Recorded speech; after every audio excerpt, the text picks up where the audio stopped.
Hi everyone, सभी का warm welcome है वाईटी योर इंग्लिश ट्यूटर पे। आज सुबह का फर्स्ट एडिटोरियल द हिंदू का पढ़ने वाले हैं। सोप और वेलफेयर डिबेट इसका टाइटल है। यह आर्टिकल लिखा हुआ है मुफ्त की चीज़ों पे जो पॉलिटिशियंस बांटते हैं लोगों को। कभी बिजली, कभी लैपटॉप, कभी फ़ोन्स। पब्लिक के खजाने से ये मुफ्त की चीज़ें बांटना कितना जायज़ है, इस आर्टिकल के अंदर डिस्कस किया जाएगा।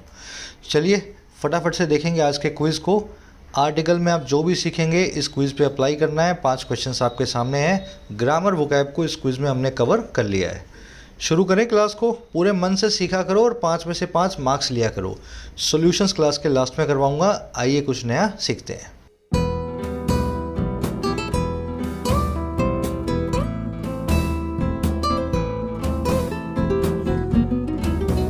ऑलराइट, कह रहा है सोप और वेलफेयर डिबेट। देखिए, डिबेट का मतलब है बहस, वेलफेयर का मतलब है लोगों की भलाई, और सोप का मतलब है साबुन। साबुन ही होता है ना। देखो, वो होता है SOAP, सोप, जिससे अपने नहाते हैं। ये SOAP तो है नहीं, ये तो है SOP। इसको बोलेंगे तो सोप, लेकिन इसका मीनिंग होगा डिफरेंट। सोप का मतलब होता है एक ऐसी चीज़ जो आप किसी को मुफ्त में देते हो गिफ्ट के तौर पे, ताकि आप उसको अपीज़ कर पाओ, उसको खुश कर पाओ। जैसे आपने अपने टीचर को स्कूल में कुछ दे दिया कि मेरे को अच्छे नंबर देगा। जैसे किसी नेता ने बिजली मुफ्त कर दी कि मेरे को अच्छे अच्छे वोट्स मिलेंगे। आ रही है बात समझ में? लालच में दिया गया सामान कहलाता है सौंप। तो कह रहे हैं हमारे देश में जो मुफ्त में चीज़ें बट रही है कई राज्यों के अंदर, कहीं लैपटॉप, कंप्यूटर, कहीं पे बिजली, तो ये वास्तव में लोगों की भलाई के लिए है या नेता लोग सौंप बांट रहे हैं? इस चीज़ के ऊपर एक डिबेट होनी चाहिए। आगे बात समझ में? बात की जा रही है ऑन फ्रीबीज। फ्रीबीज का मतलब होता है anything that is given for free. ठीक है, फ्रीबी का मतलब है मुफ्त का सामान। तो मुफ्त के सामान के ऊपर पूरा आर्टिकल लिखा गया है। इंटरेस्टिंग आर्टिकल है। चलो अब आगे बढ़ते हैं। फ्रीबी देख लेना। Something given as a gift. Sop का मतलब है something given to someone to appease someone, है ना। Something given as a free gift to जो है अपीज समवन। अपीज का मतलब होता है किसी को लुभाना या खुश करना। चलो अब टाइटल पैराग्राफ पे कहना चाह रहा है स्टेप्स टू लिमिट फ्रीबीज और to discourage populism should come through parliament. कह रहे जो स्टेप्स हैं, जो कदम है। स्टेप्स का मतलब तो आप जानते ही हैं, कदम। अच्छा, किस चीज़ के भाई? स्टेप्स हैं लिमिट करने वाले। ये टू लिमिट एक इन्फिनिटिव है, स्टेप्स के लिए एडजेक्टिव का काम कर रहा है। वो वाले स्टेप्स जो लिमिट करेंगे, जो सीमाओं में बांधेंगे। और किस चीज़ को बांधेंगे? मुफ्त के सामान के बांटने को, फ्री बीज को। और या फिर वो जो हैं स्टेप्स जो डिस्करेज करेंगे, जो हतोत्साहित करेंगे। और किसको? पॉपुलिज्म को। पॉपुलिज्म क्या होता है जी? पॉपुलिज्म का मतलब होता है कुछ ऐसे काम करना जिससे लोग खुश हो जाएं, हैप्पी हो जाएं, आपके वोटर्स, चाहे वो काम देश के लिए नुकसानदायक ही क्यों ना हो। अरे बात समझ में? पॉपुलिज्म का मतलब लोगों को खुश करने वाले, इसको बोलते हैं लोक लुभावनवाद। लोगों को खुश करना, चाहे देश का बेड़ा गर्क होता रहे। कह रहा है ऐसे स्टेप्स जो है ना, फ्री बीज को जो लिमिट करेंगे या इस पॉपुलिज्म नाम की गंदी चीज़ को डिस्करेज करेंगे, ये स्टेप्स जो हैं आने चाहिए। शुड कम थ्रू, चाहिए, कम थ्रू मतलब आने। और कहाँ से? पार्लियामेंट के जरिए आने चाहिए, थ्रू पार्लियामेंट। अरे बात समझ में? ये स्टेप्स सुप्रीम कोर्ट नहीं ले सकती। हमारी पार्लियामेंट को ही ऐसे कदम उठाने होंगे कि पॉलिटिकल पार्टीज पॉपुलिज्म भी कम करें और फ्रीबीज को बांटना भी बंद करें। चलो अब इस आर्टिकल की जो आप इस जो सेंटेंस है इसकी स्ट्रक्चर देखो। स्टेप्स आपका सब्जेक्ट है, शुड कम थ्रू इसकी वर्ब है। शुड का मतलब है चाहिए, इसकी जगह पे मस्ट भी आ सकता था, इसकी जगह पे ought to be आ सकता था। कम थ्रू मतलब आना किसी के जरिए। पार्लियामेंट का हमेशा पी बड़ा रखते हैं और पार्लियामेंट के आगे द नहीं लगाते हैं। ठीक है, पार्लियामेंट हर कंट्री में होती है तो इसके आगे द नहीं लगाया जाता। लेकिन लोकसभा, राज्यसभा, विधानसभा, जिसको बोलते हैं लेजिस्लेटिव असेंबली, इन सब के आगे आप हमेशा द लगा हुआ देखेंगे, क्योंकि ये हमारे देश में इस तरह के नाम चलते हैं। बाकी देश में लोकसभा, राज्यसभा नहीं बोला जाता, तो वहाँ पे लगा देंगे द, पार्लियामेंट के आगे द नहीं लगेगा। अच्छा, पॉपुलिज्म देख लेना। वो वाली पॉलिटिकल आइडियोलॉजी जिसमें लोगों को खुश करने के लिए कुछ काम करते हैं, चाहे वो देश के लिए नुकसानदेह ही क्यों ना हो। सबकी बिजली मुफ्त है, चाहे देश लुट जाए, बर्बाद हो जाए सरकारी खजाना, लेकिन लोग खुश होने चाहिए। इसको बोलते हैं पॉपुलिज्म। अब देखो पॉपुलिज्म से कुछ एक वर्ड्स बनते हैं और थोड़ा सा कन्फ्यूजन भी होता है। मैं आपको फटाफट वो वर्ड्स बना के दिखाता हूँ। जैसे अ फॉलोअर ऑफ पॉपुलिज्म, ऐसा नेता, ऐसा लीडर जो पॉपुलिज्म को फॉलो करे, उस लीडर को क्या बोलेंगे जी? वन वर्ड पूछ रहा हूँ आपसे मैं। ऐसा नेता जो पॉपुलिज्म को फॉलो करे उसको क्या बोलेंगे? चलो इसको बोलते हैं जी पॉपुलिस्ट। इसको बोलते हैं, एक सेकंड लिख देता हूँ यहाँ पे, पॉपुलिस्ट, पॉपुलिज्म को फॉलो करने वाला। अब इसकी कंफ्यूजन होती है इस वर्ड की, पॉपुलिस्ट की, पॉपुलस के साथ में। किसके साथ में? पॉपुलस के साथ में। तो पॉपुलस क्या होता है? इसका पॉपुलस से कोई भी कनेक्शन नहीं है। पॉपुलस का मतलब होता है फुल ऑफ पॉपुलेशन, बहुत भीड़ भाड़ वाला एरिया कहलाता है पॉपुलस। इसको आप बोल सकते हैं डेंसली पॉपुलेटेड, ठीक है। जैसे this is a populace city, this is a populace जो है कंट्री, है ना। India is a populace country जिसमें बड़ी पॉपुलेशन है, तो बड़ा भीड़ भाड़ वाली जगह कहलाएगी पॉपुलस। और पॉपुलिस्ट का मतलब है ऐसा आदमी जिसको पीपल को लुभाना हो। और फिर एक वर्ड बन जाता है पॉपुलर। पॉपुलर का मतलब होता है फेमस, जो मशहूर हो। तीनों ही पीपल नाम की रूट से बनने वाले वर्ड्स हैं। तो तीनों में कन्फ्यूजन नहीं करनी है, आज के क्विज में यूज़ करेंगे। चलो अब आगे बढ़ते हैं। आर्टिकल की अपनी सारी वोकैब पे नज़र डालेंगे ताकि अपने इसको स्मूथली पढ़ सकें। और उसी के साथ एग्जाम्स की तैयारी का सबसे इंपॉर्टेंट एस्पेक्ट है मॉक टेस्ट लगाना और उनको एनालाइज करना। जितने मॉक टेस्ट लगाओगे ढंग से, उतना ही अपने स्कोर को बूस्ट करोगे। और मॉक टेस्ट के लिए मेरा पर्सनल फेवरेट है टेस्टबुक.com। रीजन इसका सिंपल सा है, 43,000 मॉक टेस्ट 550 से ज़्यादा एग्जाम्स के एक सिंगल पैकेज में आपको मिल जाते हैं। अब इसमें मुश्किल भी होंगे, आसान भी होंगे, डिफिकल्ट भी होंगे, खूब तैयारी का मौका आपको मिलता है। ये सारे मॉक टेस्ट सिंगल पैकेज में आप अवेल कर सकते हैं, 1 साल के लिए 499 में, 3 सालों के लिए 699 के पैकेज में। लेकिन जैसे ही आप कोड यूज़ करते हैं YT10, 1 साल का पास आपको मिलता है 400 में और 3 साल का पास मिलता है 460 के अंदर। तो फ़ायदा लेना ना भूलें डिस्काउंट का, कोड यूज़ करें YT10। कमेंट सेक्शन में आपको लिंक मिल जाएगा टेक्स्ट बुक पास का। आ जाओ जी, अपनी वोकैब शीट है। कितने वर्ड्स दिख रहे हैं आज अपने पास, नए और पुराने मिलके? परपेचुएट, कॉन्सिक्वेंशियल, विशिएट और प्रूडेंस। 2 पुराने 2 नए। परपेचुएट क्या होता है? आपने एक वर्ड सुना होगा परपेचुइटी। अगर नहीं सुना तो आप मैथ्स नहीं पढ़ रहे हो अच्छे से। मैथ्स में परपेचुइटी के क्वेश्चन आते हैं CGL में, बैंकिंग में भी मिल जाएंगे। EMI और परपेचुइटी दोनों को काउंट करने के, है ना, फॉर्मूला होता है इसका। तो परपेचुइटी का मतलब होता है एक ऐसी EMI जो कभी ख़त्म ना हो, जो कभी भी पूरी ना हो, परपेचुइटी, है ना। तो परपेचुएट जो है ना, वर्ब से ही परपेचुइटी वर्ड बना है। तो परपेचुएट वर्ड का मतलब क्या हो गया? कंटिन्यू करना, कैरी ऑन करना, किसी चीज़ को आगे बढ़ाते रहना। आ रही है ना बात समझ में? परपेचुइटी मतलब ऐसी EMI जो कभी ख़त्म ना हो, और इसी से बना है परपेचुएट, किसी चीज़ का कंटिन्यू करना, चलते रहना। अब परपेचुएट को हम प्रिजर्व या अपहोल्ड करना भी कहते हैं। आज अपहोल्ड नाम का सिनोनिम आर्टिकल में देखेंगे। Wise societies never perpetuate their divisions of the past. समझदार जो समाज होते हैं कभी भी कंटिन्यू नहीं करते हैं, अपहोल्ड या प्रिजर्व नहीं करते हैं, मेंटेन नहीं करते हैं उनके डिविजन्स को, उनके मतभेदों को, जो है पास्ट के, जो है भूतकाल की बातों को, खराब बातों को पीछे छोड़ के अच्छे जो है समझदार समाज आगे बढ़ते हैं। आ रही बात समझ में? तो ये वर्ड आर्टिकल में आ जाएगा अपहोल्ड का, इसका जो है सिनोनिम बन के। अगला जो वर्ड है वो अपने पास है कॉन्सिक्वेंशियल। एक सेकेंड इसको ले लें फोकस में, ठीक है। कॉन्सिक्वेंशियल का मतलब है जिस चीज़ के बड़े बड़े कॉन्सिक्वेंस हो। कॉन्सिक्वेंस का मतलब होता है नतीजा, यानी कि रिजल्ट्स। कॉन्सिक्वेंशियल मतलब बहुत ही रिजल्ट्स वाला, फार रीचिंग हो, मीनिंगफुल हो, सिग्निफिकेंट हो। आ रही है ना बात समझ में? बहुत आगे तक जो चीज़ जाती है, जिसके बड़े नतीजे निकलते हैं, वो कहलाती है कॉन्सिक्वेंशियल। जैसे आपकी पढ़ाई है, आज आप कर रहे हो, पूरा करियर सेट हो जाएगा, तो आज की पढ़ाई जो है आपके लिए कॉन्सिक्वेंशियल होने वाली है, ज़िंदगी भर के लिए आपका करियर सेट करेगी। मीनिंगफुल, सिग्निफिकेंट है, फार रीचिंग है। आज इसका सिनोनिम फार रीचिंग जो है बहुत आगे तक जाने वाला आर्टिकल में देखेंगे। Company had to suffer a consequential loss of revenue because of rising competition. Company को सफ़र करना पड़ा, सहना पड़ा एक बहुत ही मीनिंगफुल, एक बहुत ही सिग्निफिकेंट या कॉन्सिक्वेंशियल सा नुकसान जो था उनकी कमाई में, उनके रेवेन्यू में। और किसकी वजह से भाई? बिकॉज ऑफ राइजिंग कंपटीशन, बढ़ती हुई कंपटीशन की वजह से। ये वर्ड आर्टिकल में आएगा।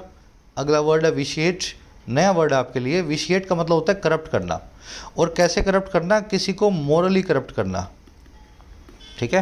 पोल्यूट करना, पोल्यूट करना है ना, फिजिकली कम और वैसे ज़्यादा। जैसे आपका दिमाग ख़राब कर दूँ मैं, या आसपास का एनवायरनमेंट ख़राब कर दूँ मैं, तो उसको मैं बोलूँगा मैंने विशिएट कर दिया है चीज़ों को, कंटेमिनेट, पोल्यूट, रूइन या करप्ट कर दिया है। The capitalism is very often accused of vitiating the social fabric of a nation. जो पूंजीवाद है अक्सर उस पर आरोप लगाया जाता है, इज़ ऑफन अक्यूज, और किस चीज़ का, करप्ट करने का सोशल फैब्रिक को, सामाजिक ढांचे को किसी भी देश के। पूंजीवाद की वजह से सामाजिक ढांचा खराब होगा ही होगा, कुछ लोग बहुत अमीर होंगे और कुछ लोग बहुत गरीब होंगे, है ना। विशिएट नाम का वर्ड आर्टिकल में देखेंगे। लास्ट वर्ड है प्रूडेंस। देखो इसी से वर्ड बनता है प्रूडेंट, ठीक है, प्रूडेंट। और आपने सुना होगा आईसीआईसीआई प्रूडेंशियल प्लान, जो है किसका प्लान है, इंश्योरेंस प्लान। इंश्योरेंस कौन लोग करवाते हैं, जिनमें प्रूडेंस होती है, इसलिए आईसीआईसीआई प्रूडेंशियल प्लान करवाते हैं। प्रूडेंशियल का मतलब होता है समझदारी। आ रही बात समझ में, प्रूडेंस या प्रूडेंशियल मतलब समझदारी, इसी से बना है प्रूडेंट मतलब समझदार। इंश्योरेंस वही लोग करवाते हैं जो समझदार होते हैं, है ना। तो इस वर्ड को ऐसे आप कनेक्ट करके रख लेना, प्रूडेंस मतलब समझदारी। और the old man calmed a violent crowd with his prudence. इस बूढ़े आदमी ने काम कर दिया, शांत कर दिया एक वायलेंट क्राउड को, एक बहुत ही हिंसक भीड़ को, अपनी समझदारी से, अपनी प्रूडेंस से, विजडम या जुडिशियसनेस से। तो ये वर्ड आर्टिकल में आज आप देखने वाले हैं। चलो मैंने इसको इसी से कनेक्ट किया हुआ है, आईसीआईसीआई प्रूडेंशियल प्लान। प्रूडेंस ये जो प्रोडक्ट मार्केट में आता है इंश्योरेंस का, उस वर्ड को इन्होंने ऐसे ही बना करके रखा हुआ है ना। चलो आगे बढ़ते हैं। चलिए एक समरी आपको दे रहे हैं किस बारे में लिखा हुआ आर्टिकल। देखो सुप्रीम कोर्ट ने रिसेंटली बोला है कि मुफ्त की चीज़ें बंटनी बंद होनी चाहिए सरकारी खजाने से। कोई टीवी फ्री में बांट रहा है, कोई बिजली फ्री में बांट रहा है, इससे क्या हो रहा है, सरकारी खजाना जो है ख़त्म होता जा रहा है। और नेता ये काम करते हैं अपने प्रॉफिट के लिए, वोटों को इकट्ठा करने के लिए। हमारा आर्टिकल ये कह रहा है कि सुप्रीम कोर्ट का कहना बिल्कुल जायज़ है, इन चीज़ों को रोका जाना चाहिए। लेकिन इसमें सुप्रीम कोर्ट का करने वाला कुछ भी नहीं है, ये काम करने वाला है पार्लियामेंट का। अब इसका रीज़न क्या है, रीज़न समझो। मान लीजिए एक जगह पे टेलीविज़न बटा फ्री में, और दूसरी जगह पे साइकिल बट रही है फ्री में छोटे बच्चों को, और एक जगह पे स्मार्टफोन बट रहा है स्कूल जाने वाले बच्चों को, है ना, 10वीं 12वीं के। तो इन तीनों में फ़र्क है। टीवी बांटा जा रहा है तो प्रोबेबली वोट इकट्ठे करने के लिए, साइकिल बांटी जा रही है तो वोट तो इकट्ठे होंगे इससे, लेकिन इससे बच्चों को सहूलियत मिलेगी। और स्मार्टफोन जिन बच्चों को दिया जा रहा है वो इंटरनेट से पढ़ाई करेंगे। तो ये दोनों वेलफेयर की चीज़ें हैं और ये चीज़ है फ्री भी। तो इनके बीच का डिफरेंस सुप्रीम कोर्ट के लिए करना मुश्किल होगा। तो ये डिफरेंस कर सकती है पार्लियामेंट, और ये एक्ट भी, ये कानून भी पार्लियामेंट के जरिए ही बनना चाहिए। आगे बात समझ में, बस आज की ये इसकी समरी है। आज की टोन है सजेस्टिंग, सजेस्ट कर रहा है सुप्रीम कोर्ट को क्या करना चाहिए। अब शुरू करते हैं आर्टिकल को, बड़ा इंटरेस्टिंग आर्टिकल है।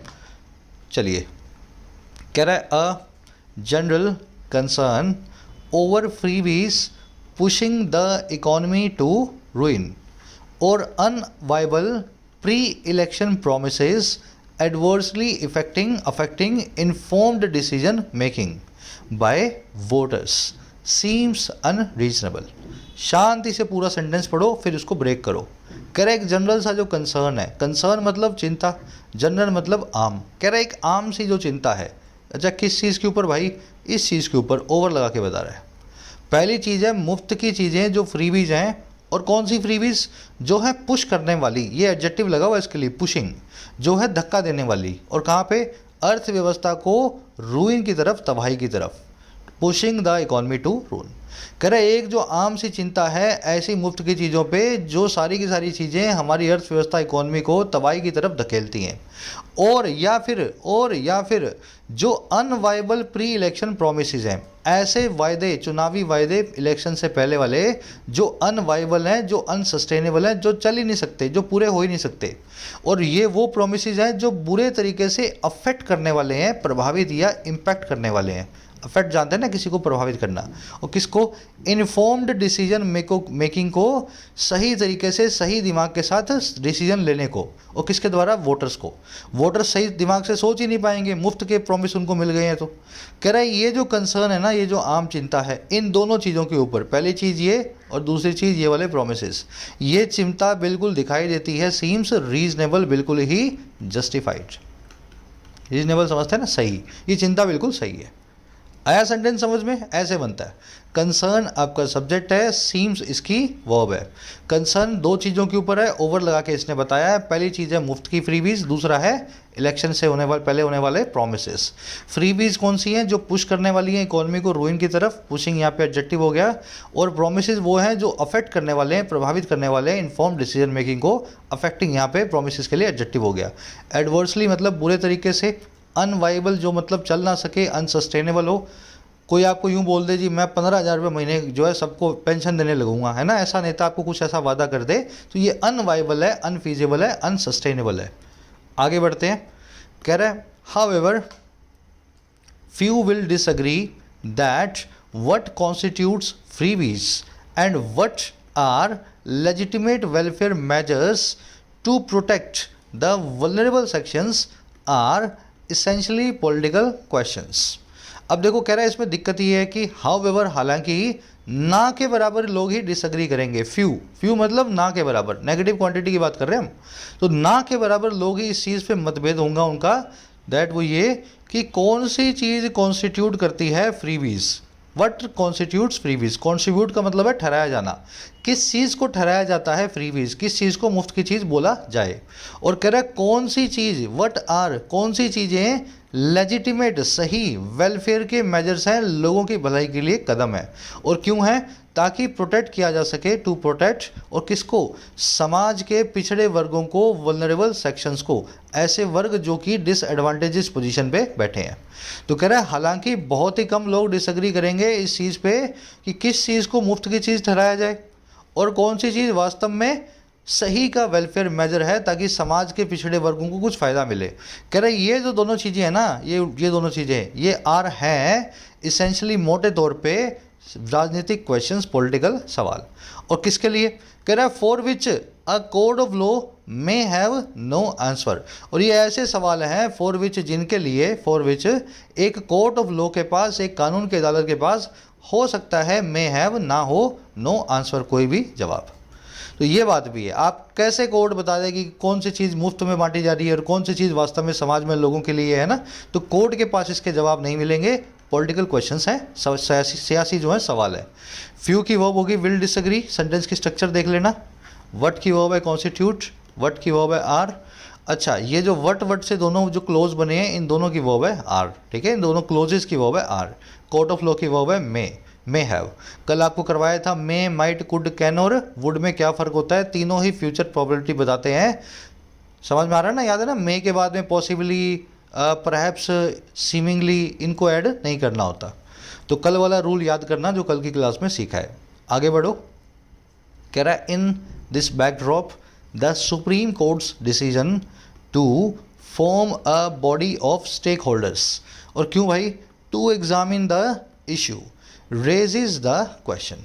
कह रहा है इस बैकड्रॉप को अगर देखा जाए, ऊपर जो बात बताई गई है इस पूरी हिस्ट्री को देखा जाए। बैकड्रॉप का मतलब होता है सीनरी, है ना। और जो कौन सी सीनरी है? बैक में चल रही है।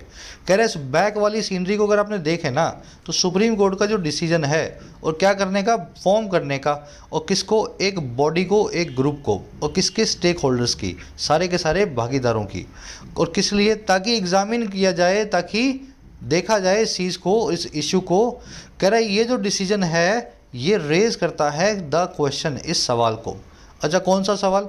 Whether the legislature can be bypassed on such a far reaching exercise. कह रहे हैं हाँ या ना, जो लेजिस्लेचर है, लेजिस्लेचर का मतलब होता है व्यवस्थापिका, हमारी पार्लियामेंट। कह रहा है हाँ या ना, हमारी जो पार्लियामेंट है उसको बाईपास किया जा सकता है या नहीं किया जा सकता। ऐसे एक फार रीचिंग या कॉन्सिक्वेंशियल एक्सरसाइज में, एक ऐसी एक्सरसाइज में जिसके बड़े नतीजे आगे निकलने वाले हैं। आगे बात समझ में? तो सुप्रीम कोर्ट इस मामले में कितना अपनी टांग फंसा सकती है, इस चीज़ पे सवाल खड़े हो चुके हैं। लेजिस्लेशन का काम है, ये काम पार्लियामेंट का काम है, लेकिन सुप्रीम कोर्ट उसको बाईपास कर रहा है। डिसीजन की वर्ब है रेजिस, लेजिस्लेचर की वर्ब है कैन बी बाईपास्ड। लेजिस्लेचर का मतलब है व्यवस्थापिका यानी पार्लियामेंट। अगर स्टेट के लेजिस्लेचर की बात करोगे तो विधानसभा हो जाएगी। बाईपास करना मतलब किसी चीज़ से आगे निकल जाना, इग्नोर करना, सरकमवेंट करना। बाईपास अपने जानते हैं ना, शहर है, इस शहर से दूसरे शहर जाना है आपको, बीच में ये शहर पड़ रहा है, तो इसके अंदर से होकर नहीं जा रहे हो, आप बाहरी बाईपास से जा रहे हो, तो इस शहर को आपने बाईपास कर दिया है ना। किसी को सर्कमवेंट, सर्कम नेविगेट या इग्नोर करना। फार रीचिंग, कॉन्सिक्वेंशियल, मीनिंगफुल एक ही बात है। चलो आगे बढ़ते हैं।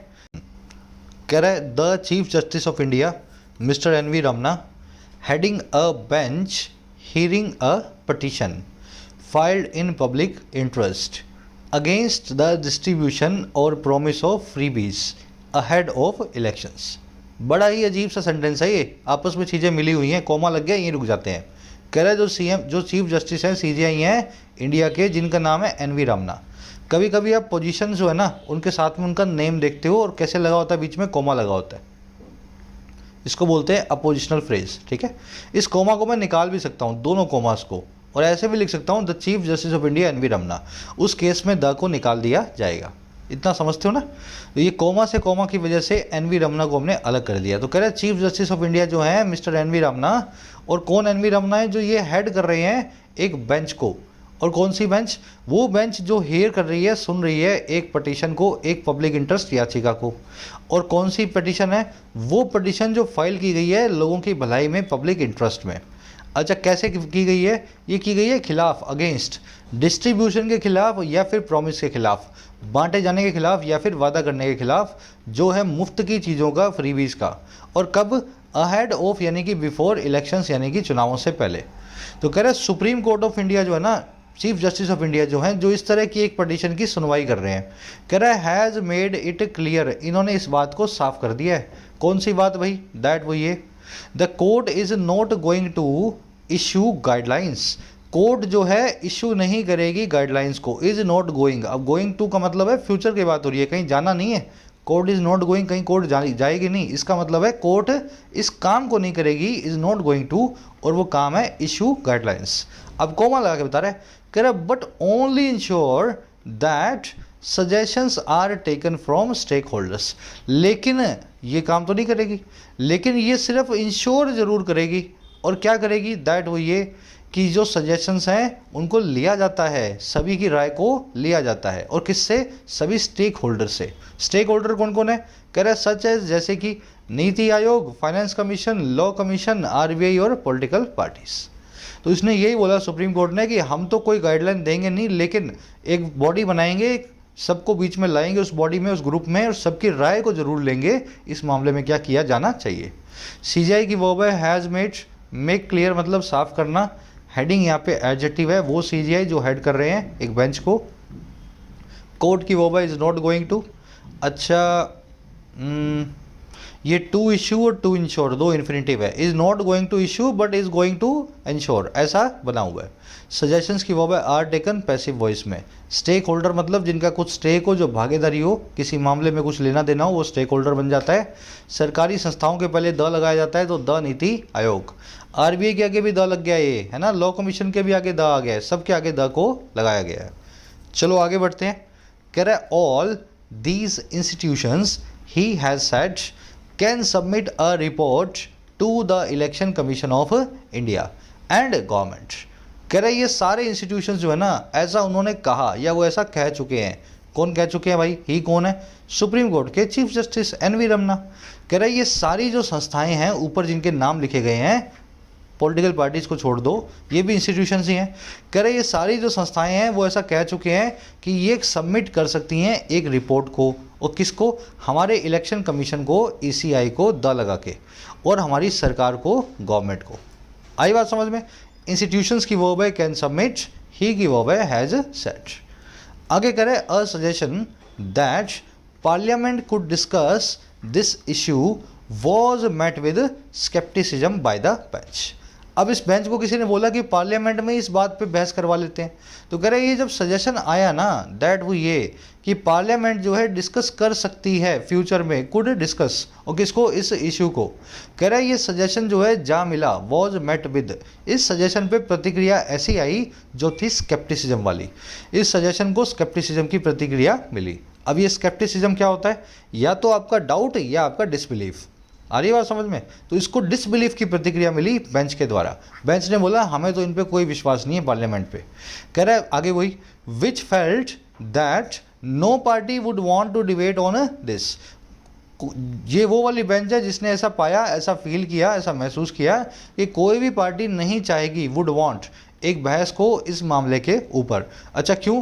कह रहा S all of them support such soaps, क्योंकि सारी की सारी वो पार्टियां जो हैं सपोर्ट करती हैं इन मुफ्त की चीज़ों को, सोप्स को।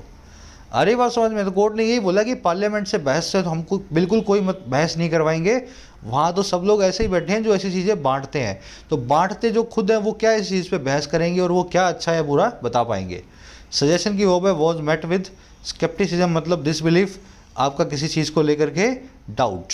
ये भी स्केप्टिसिज्म है और ये भी स्केप्टिसिज्म है, दो स्पेलिंग्स हैं इसकी, याद रखना। ये है ब्रिटिश जो इंडिया में यूज़ होती है, ये है अमेरिकन जो इंडिया में यूज़ कम की जाती है। स्पेलिंग दोनों ही सही हैं, यहाँ पे सी, यहाँ पे के।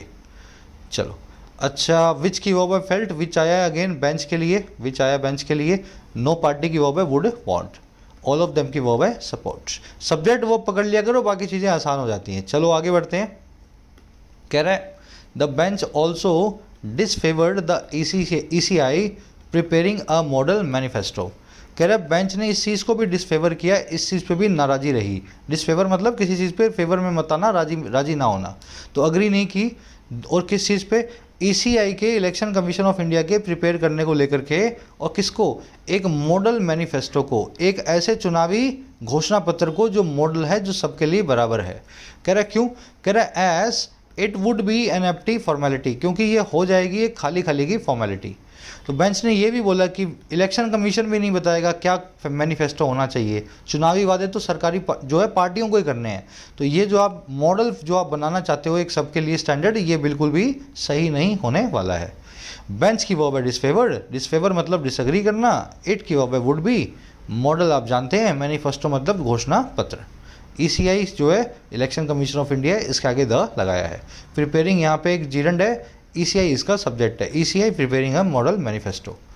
जब भी नॉन एनिमेटेड सब्जेक्ट्स होते हैं उनका जो है पजेसिव नहीं बनाते हैं। अगर यहाँ पे रोहन, मोहन, शीला लिखा होता तो उसका पजेसिव बना देते, ECI का पजेसिव नहीं बनाएंगे। कह रहे the court's concern over populist measures seems to resonate with the government too. कह रहे जो कोर्ट का कंसर्न है, जो चिंता है, और किसके ऊपर? पॉपुलिस्ट मेजर्स को लेकर के, ऐसे कदमों को लेकर के जो पॉपुलिस्ट हैं, जो लोगों को लुभाने के लिए लिए जाते हैं। कह रहे ये कंसर्न भी दिखाई देता है रेजोनेट विद करता हुआ। रेजोनेट का मतलब होता है गूंजना, आप बोलते हो सामने से गूंज आती है, उसको बोलते हैं रेजोनेट करना या एको करना। तो इस कंसर्न की गूंज हमें दिखाई मिलती है, रेजोनेट विद ये कंसर्न करता है हमारी सरकार के साथ भी, गवर्नमेंट के साथ भी। कह रहा एज क्योंकि the solicitor general submitted that these distorted the voters informed decision making. कह रहे जैसे या क्योंकि जो हमारे सॉलिसिटर जनरल हैं, जो सरकारी वकील हैं, उन्होंने सबमिट किया कोर्ट में कि ये सब फ्रीवीज, मुफ्त की चीज़ें जो दीज हैं, ये डिस्टोर्ट करती हैं, तोड़ मरोड़ देती हैं वोटर के इन्फॉर्म्ड डिसीजन मेकिंग को, वोटर के सोचे समझे वोट देने की ताकत को। कह रहा है एंड दैट अनरेगुलेटेड पॉपुलिज्म में लीड टू इकोनॉमिक डिजास्टर। और इन्होंने ये भी सबमिट किया, दैट ये भी सबमिट किया, एंड लगा के बताया दैट कि जो अनरेगुलेटेड पॉपुलिज्म है, जो आउट ऑफ कंट्रोल लोग लुभावनवाद है, मुफ्त की चीज़ें बांटने का काम है, वो लीड टू कर सकता है आर्थिक तबाही की तरफ, इकोनॉमिक डिजास्टर की तरफ। तो इस तरीके से कोर्ट और सरकार दोनों का एक ही दिमाग है इस मामले को लेकर के। कोर्ट की वर्ब है, कोर्ट कंसर्न की वर्ब है सीम्स। रेसोनेट विद करना मतलब किसी के हिसाब से ही होना, उसी की जैसी बात करना, इसको बी इन लाइन विद भी बोलते हैं और अलाइंड विद होना भी बोलते हैं। तो यहाँ पे ऐसा भी लिख सकते हैं seems to be aligned with, seems to be in line with, ऐसा भी आप लिख सकते थे। सॉलिसिटर जनरल सरकारी वकील है, द लगा हुआ है इसके आगे। इसकी वर्ब कौन सी है? इसकी वर्ब है सबमिटेड। दीज की वर्ब है डिस्टॉर्टेड। दीज आया किसके लिए? फ्रीवीज के लिए, मुफ्त की चीज़ों के लिए। पॉपुलिज्म की वर्ब है में लीड टू, पॉपुलिज्म आप जानते हैं लोक लुभावनवाद। इसको पॉपुलिस्ट और पॉपुलर वर्ड से कंफ्यूज नहीं करना है। अब आ जाओ नेक्स्ट पैराग्राफ पे, इसमें बताएगा कि सुप्रीम कोर्ट अब क्या क्या क्या चीज़ें उसके हाथ में है करने वाली। करे the supreme court in S Subramaniam Balaji versus government of Tamil Nadu 2013 addressed these questions and took the position. कह रहा है हमारी जो सुप्रीम कोर्ट है ना, द लगा के, और कह रहा है किस केस में? इस केस में। ये जो आप देखते हो ना ये स्ट्रक्चर, दिस वर्सेस दिस और बाद में एक ईयर दिया होता है, ये केस का नाम होता है, सरकारी केस का। कह रहा है हमारी सुप्रीम कोर्ट जो है 2013 के इस मामले में एस सुब्रमण्यम बालाजी वर्सेस सरकार ऑफ तमिलनाडु, कह रहा है इस कोर्ट ने एड्रेस किया, संबोधित किया इन्हीं सभी सवालों को जो ऊपर हमने किए हैं, और फिर कोर्ट ने ले लिया, टुक कर लिया इस पोजीशन को। अच्छा, कौन सी पोजीशन बनाई कोर्ट ने? दैट वो ये these concerned law and policy, कि ये सब मामले, ये सभी सवाल ये कंसर्न करते हैं, ये जुड़े हुए हैं किससे? एक तो कानून से और दूसरा पॉलिसी से। कानून और पॉलिसी से जुड़े हुए हैं मतलब व्यवस्थापिका से, यानी कि पार्लियामेंट से जुड़े हुए हैं। आगे बात समझ में? तो सुप्रीम कोर्ट की खुद की पोजीशन भी यही थी। ऐसे की वर्ब है एड्रेस्ड, दूसरी वर्ब है टुक, एंड कंजंक्शन के बाद। दीज की वर्ब है कंसर्न, दीज आया क्वेश्चंस के लिए। कह रहा है further it upheld the distribution of television sets और consumer goods on the ground. कह रहा है इससे भी आगे इसने, इट मतलब सुप्रीम कोर्ट ने अपहेल्ड किया, मेंटेन किया। देखो अपहोल्ड फर्स्ट फॉर्म है, अपहेल्ड सेकंड फॉर्म है, प्रिजर्व, मेंटेन, है ना, वो याद है ना, परपेचुटी वाला, परपेचुएट। कह रहा है सुप्रीम कोर्ट ने परपेचुएट किया, मेंटेन किया, बनाए रखा, और किसको? बांटे जाने को, टीवीज़ को, टेलीविज़न सेट्स को, या फिर कंज्यूमर गुड्स को, और भी कोई दूसरा जो सामान है, इलेक्ट्रॉनिक गुड्स है। कह रहा है इस आधार पे ऑन द ग्राउंड, दैट वो ये the schemes targeted eight women, farmers and poor sections were in furtherance of directive principles. कह रहे जो स्कीम्स हैं, और कौन सी स्कीम्स? जो टारगेटेड होती हैं औरतों पे, किसानों पे, या समाज के गरीब तबकों पे। कह रहे ये सभी स्कीम्स जो हैं ये फर्दरेंस में होती हैं। फर्दरेंस का मतलब होता है किसी चीज़ को प्रमोट करना या आगे बढ़ाना, फर्दर करना और आगे बढ़ाना। ये सभी स्कीम्स आगे बढ़ाती हैं, प्रमोट करती हैं हमारे डायरेक्टिव प्रिंसिपल्स को, संविधान में दिए गए नीति निर्देशक तत्वों को। डायरेक्टिव प्रिंसिपल्स आपने देखे होंगे ना संविधान में।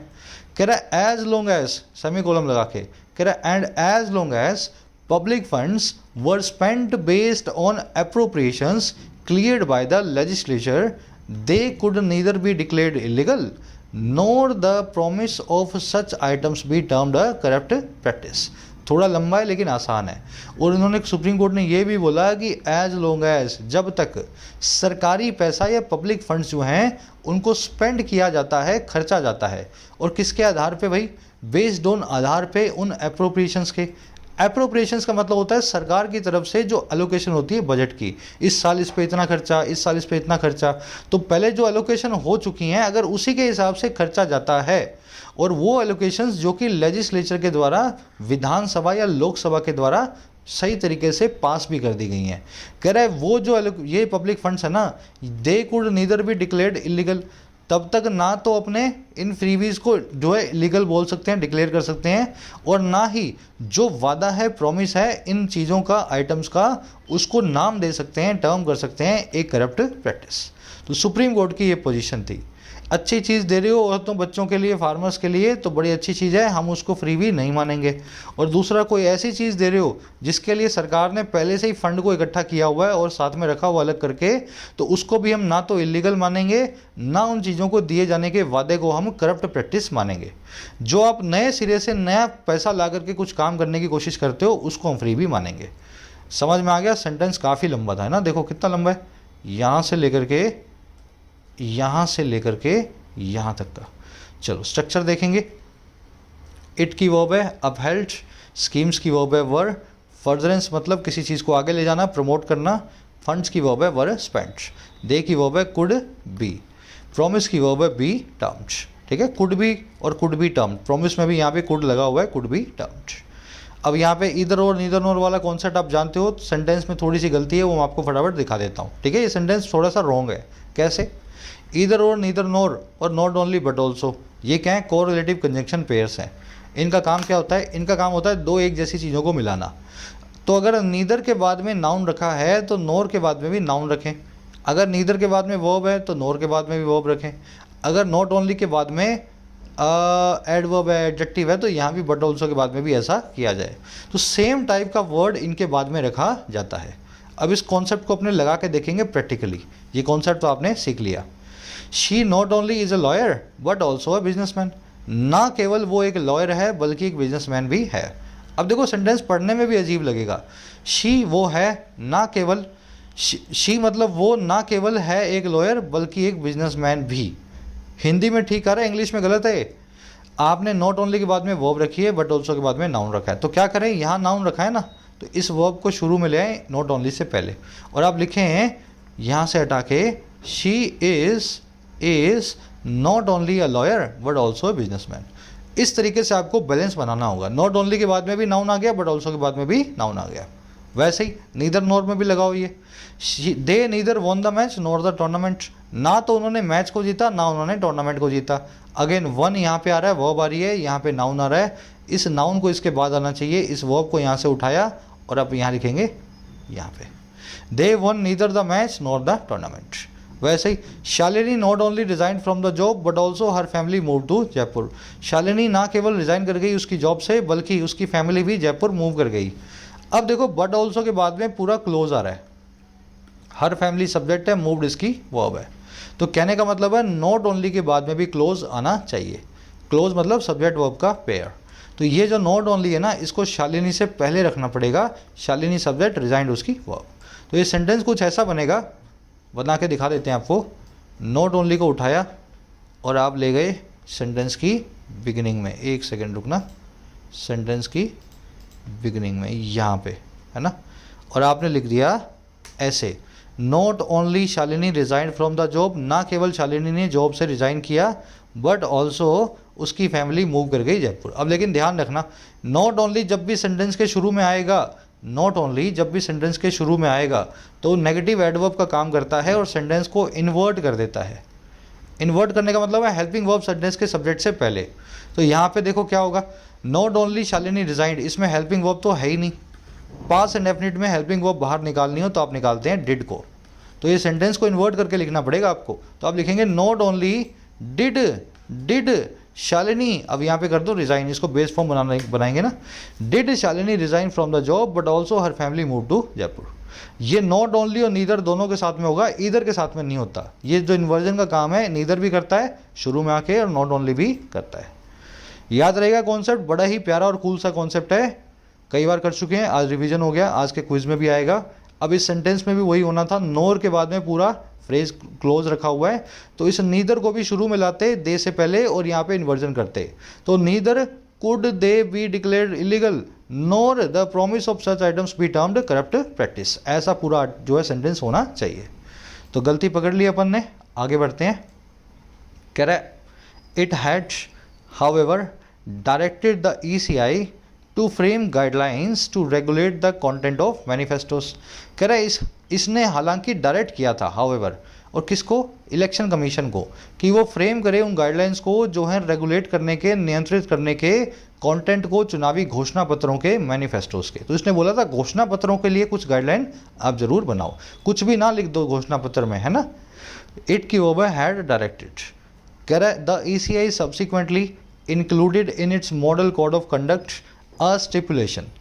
कह रहा है ECI ने, इलेक्शन कमीशन ने बिल्कुल इस मामले के बाद सब्सिक्वेंटली इंक्लूड कर लिया, किसमें, इसके चुनावी आचार संहिता में, मॉडल कोड ऑफ कंडक्ट में। कोड ऑफ कंडक्ट आप जानते हैं ना, आचार संहिता, इसकी आचार संहिता में इंक्लूड कर लिया, इन लगा के बता रहा है। और क्या किया वो अब इसके बाद बताएगा। अ स्टिपुलेशन, एक शर्त को, एक कंडीशन को, एक स्टिपुलेशन को। अब वो कंडीशन क्या है जी, कंडीशन ये है, एक सेकेंड रुकना है ना, कंडीशन ये है that parties should avoid promises. पार्टियों को अवॉइड करना चाहिए ऐसे वादों को। कौन से वादे भाई, that vitiate the purity of election process, जो करप्ट करते हैं, विशिएट करते हैं शुद्धता को चुनावी प्रोसेस के, इलेक्शन की प्रोसेस के। और या फिर और exert undue influence on voters, या फिर वो एक्सर्ट करते हैं, डालते हैं ज़रूरत से ज़्यादा इन्फ्लुएंस को, प्रभाव को वोटर्स के ऊपर, समझ गए ना, मतदाताओं के ऊपर।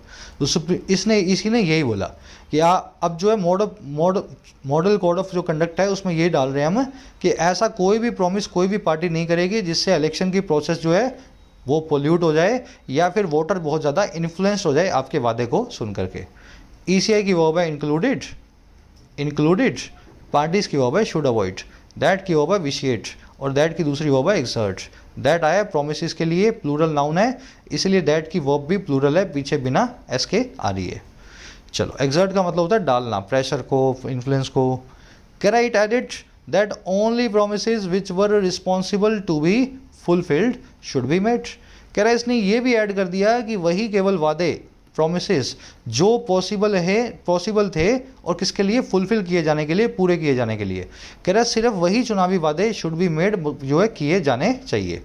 कह रहा है and that manifestos should contain the rationale for a promised welfare measure. और इस चीज़ को भी इसने डाला कि जो वो मैनिफेस्टोज हैं, घोषणा पत्र हैं, ये जो घोषणा पत्र हैं इनको भी कंटेन करना चाहिए, रखना चाहिए एक रैशनल को, एक लॉजिक को। रैशनल आप जानते हैं, और किसके लिए, एक प्रॉमिस्ड वेलफेयर मेजर के लिए, एक ऐसे वेलफेयर मेजर के लिए जिसका जो है प्रॉमिस आपने किया गया है।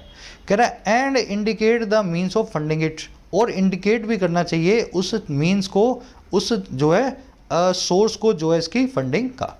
तो मैनिफेस्टो में आप ये नहीं लिखोगे सिर्फ कि बिजली मुफ्त मिलेगी, ये भी लिखोगे कि बिजली कहाँ से मुफ्त मिलेगी, कहाँ से पैसा सरकार को मिलेगा, और वो पैसा सरकार मुफ्त में कंप्यूटर, लैपटॉप या टीवी या बिजली बांटने में लगाएगी। तो ये पूरा लॉजिक भी आपके घोषणा पत्र में जो है मैनिफेस्टो में होना चाहिए। इट की वर्ब है एडिट, विच की वर्ब है वर, विच आया प्रोमिसेस के लिए, प्लूरल सब्जेक्ट प्लूरल वर्ब है ना, प्लूरल एंटीसीडेंट। अच्छा इट की वर्ब है ये देखो, ये प्रोमिसेस जो है ना, ये सब्जेक्ट है, इसकी वर्ब है शुड बी मेड। तो प्रोमिसेस को अपने सब्जेक्ट बना देते हैं, जल्दी से बन जा सब्जेक्ट। इसको कलर देना पड़ेगा ना, एक सेकेंड रुको यार, इसको कलर देते हैं ब्लू, ठीक है। इट की वर्ब एडिड, प्रोमिसेस की वर्ब है शुड बी मेड, विच की वर्ब है वर, विच आया प्रोमिसेस के लिए, मैनिफेस्टोस की वर्ब है शुड कंटेन। रैशनल और रैशनल दो अलग अलग वर्ड्स हैं, इनके बीच का डिफरेंस कल ही किया था हमने। एक नाउन है और एक क्या है, वर्ब है। एक नाउन है और एक क्या है, एडजेक्टिव है, ठीक है। तो ये रैशनल का मतलब है लॉजिक, ये रैशनल का मतलब है लॉजिकल। इस सेंटेंस में सभी लोग कोशिश करेंगे कौन सा वाला रैशनल आप लगा पाओगे। The professor explain the rationale या rationale behind the solar eclipse to class. Professor ने एक्सप्लेन किया रैशनल को सूर्य ग्रहण के पीछे पूरी क्लास के सामने, पूरी क्लास को बताया कि सूर्य ग्रहण के पीछे क्या जो है रैशनल होता है। सही वर्ड को चूज करना है, सभी लोग इस कॉन्सेप्ट को लगा करके देखेंगे और बताएंगे सही वर्ड कौन सा है, डालना कमेंट्स में। रैशनल रैशनल हो गया, आगे बढ़ो। अब लास्ट सेंटेंस है, कह रहा है any further step such as distinguishing welfare measures from populist sops and pre election inducements. कह रहा है और कोई भी आगे का जो स्टेप है, जो कदम है, जैसे कि डिस्टिंग्विश करना, अलग अलग करना, सेपरेट करना।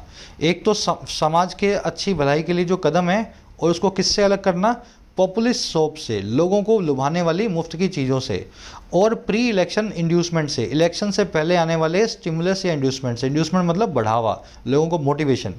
और या फिर और adding to the obligation of fiscal responsibility, या फिर ऐड टू करना, इंक्रीज करना जो ऑब्लिगेशन है, जो रिस्पॉन्सिबिलिटी है, और किसकी, फिजिकल रिस्पॉन्सिबिलिटी जो है, फिजिकल मतलब आर्थिक, रिस्पॉन्सिबिलिटी मतलब जिम्मेदारी, ऑब्लिगेशन भी जिम्मेदारी होता है। तो कह रहा है या फिर इसको इंक्रीज करना पार्टियों की फिजिकल रिस्पॉन्सिबिलिटी को और उनकी फिजिकल प्रूडेंस को, उनकी आर्थिक तौर पे समझदारी को। कह रहा है कोई भी स्टेप है ना इस टाइप का, जिसमें पार्टियों को, पॉलिटिकल पार्टीज़ को आप सबक सिखाएंगे कि क्या आप गलत कर रहे हो, क्या अच्छा कर रहे हो, हमारी फिजिकल रिस्पॉन्सिबिलिटी क्या है। कह रहा है ये सारे स्टेप्स जो है ना ought टू कम आने चाहिए, और कहाँ से आने चाहिए, फ्रॉम द लेजिस्लेचर, हमारी व्यवस्थापिका से, पार्लियामेंट या असेंबली से। आई बात समझ में। स्टेप की वर्ब है शुड कम या ought to come, should, ought to, must, जानते हो ना, तीनों का मतलब है चाहिए। कह रहा है that politicians invariably back freebies should be no reason to bypass parliament. कह रहा है दैट, ये बात की कि पॉलिटिशियंस जो हैं बैक करेंगे फ्रीबीज को, सपोर्ट करेंगे फ्रीबीज को, इनवेरिएबली मतलब हमेशा, ऑलवेज, विदाउट एनी वेरिएशन। कह रहे ये जो बात है ना, ये जो बहाना है कि पॉलिटिशियन हमेशा सपोर्ट करेंगे, इस बहाने को नहीं बनना चाहिए रीज़न बाईपास करने का, क्रॉस करने का पार्लियामेंट को। तो पार्लियामेंट को क्रॉस ना किया जाए इस बहाने के नाम पे, पार्लियामेंट ही इन चीज़ों पे कानून बनाएगी। पॉलिटिशियंस की वर्ब है बैक, बैक का मतलब है सपोर्ट करना। दैट की वर्ब है शुड, दैट का मतलब है ये बात की, शुड भी इसकी वर्ब है। बाईपास करना आप जानते हैं, इनवेरिएबली मतलब विदाउट एनी वेरिएशन, या इसको बोलते हैं ऑलवेज, ऑलवेज। चलिए आज का आर्टिकल काफ़ी अच्छे लेवल का है, इजी तो मैं बिल्कुल नहीं बोलूँगा, एटलीस्ट इसको 9 आउट ऑफ 10 देंगे, इनफैक्ट 9.5 आउट ऑफ 10 इसको मिलने चाहिए। आ जाओ अपने क्विज़ पे। क्विज़ बड़ा आसान है। पहले तो मुझे बता दो, ऐसी चीज़ जो फार रीचिंग हो उसको क्या बोलेंगे वन वर्ड में, नो ऑप्शंस, बिना ऑप्शंस के आपको यहाँ पे आंसर करना है। सब लोग पढ़ चुके हो आर्टिकल को, मेरे ख्याल से कर ही दोगे, इसमें कोई दिक्कत नहीं आएगी। सेकंड वाले में आपसे यहाँ पे पूछा है इन चारों में से कौन सा वर्ड यूज़ करेंगे। चारों के मीनिंग आपको पता है, इनवेरिएबली, रैशनल, रैशनल और स्टिमुलस, स्टिपुलेशन। तो सही वर्ड को चूज़ करना है। फोर्थ में भी आपको यहाँ पे चारों में से सही वर्ड को चूज़ करना है। चारों वर्ड आप ऑलरेडी जानते हो, विशिएट, करप्ट करना, सेप्टिसिज्म, इंड्यूस, बाईपास, है ना। तो ये वोकैबुलरी के क्वेश्चन है। चारों वर्ड्स का मीनिंग निकालो दोनों ऑप्शंस में और यहाँ पे दोनों क्वेश्चंस को पूरा करो। पहले दो क्वेश्चंस में आपको मिलेंगी 2 एरर्स। एरर्स कहाँ मिलेंगी मैं आपको यहाँ पे हिंट्स दे देता हूँ। इन जगह आसपास आपको 2 एरर्स मिलेंगी, तो एरर्स को ढूंढो।